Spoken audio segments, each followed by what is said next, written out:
Welcome back. Hello sa mga kababayan ko po. Ngayon magluluto pa tayo ng Vietnamese roll. So, nandito yung mga ingredients ko. Umpisahan na po natin ang pagluluto. So, pinapainit ko na po yung oil. I-grill lang natin yung chicken. Ito na po, mainit-init na po yung ating mantika. Ilalagay lang po natin yung chicken. Bale, breast chicken lang siya.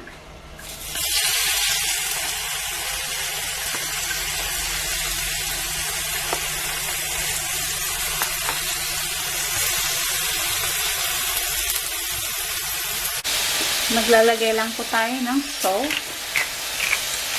pepper,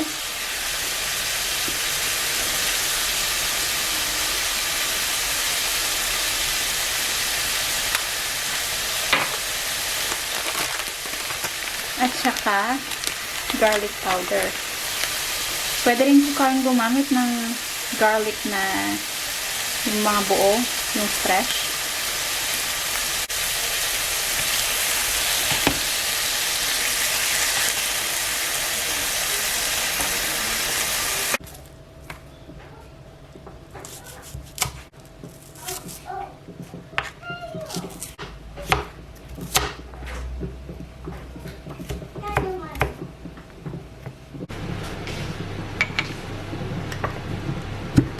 Lagyan lang natin ng asukal.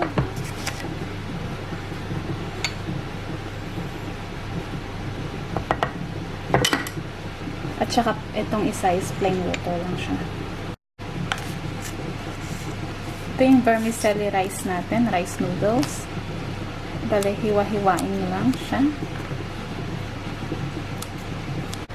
Coriander leaves. Bale, itong crab ko na to, na pre-cook na po siya. Pwede rin kayong gumamit ng yung mga fresh. Ito lang kasing available dito sa amin. Umpisa na po natin ang ating paggawa ng Vietnamese roll. Kailangan natin ng tubig. Tahid lang.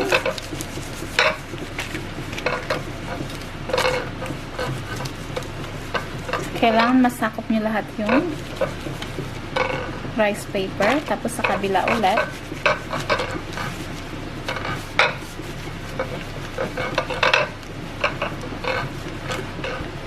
And then, maglalagay na tayo ng konting spring onions.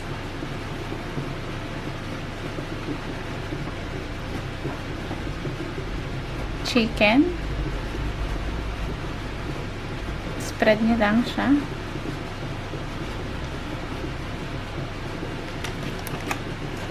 Crab meat.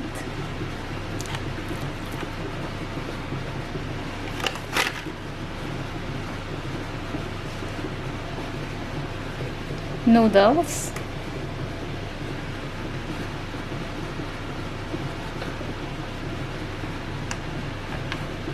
Garlic.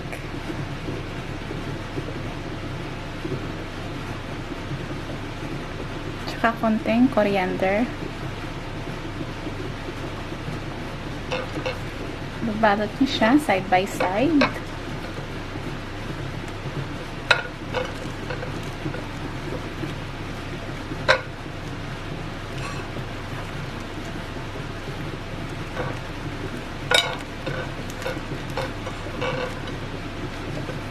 Basain po natin siya ng sugar with water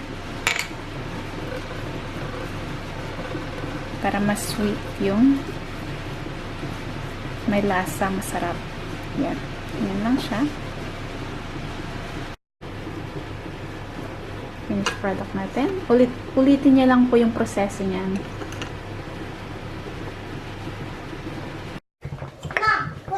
Oil. Okay. Mainit na yung mantika natin. So, ilalagay na natin yung first batch ng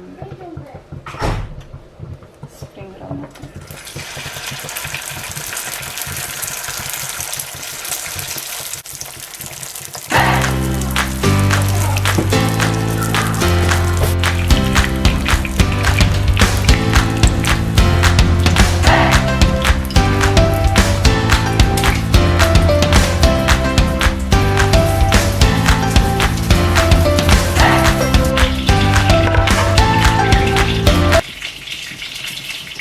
lettuce.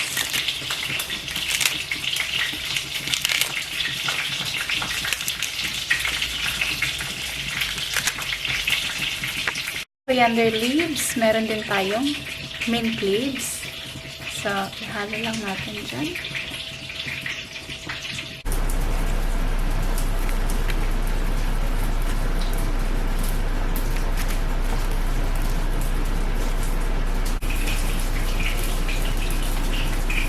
Itong sauce po natin, gagawin ko po siya next sa video natin kung paano ko ginawa to.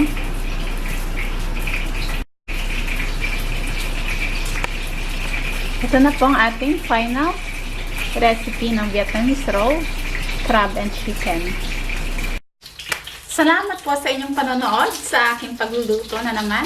Sana nagustuhan niyo po to at saka sana i-try nyo at sobrang sarap po niya. Tikman po natin. Sausaw lang po natin siya dito. Pwede niyo po siyang ibalot habang kinakain nyo. Ganyan.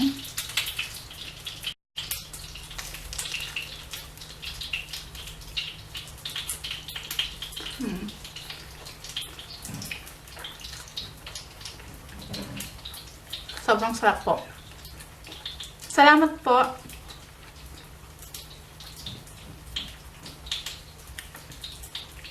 See you again next time po. At sorry. Ang sarap niya. Bye.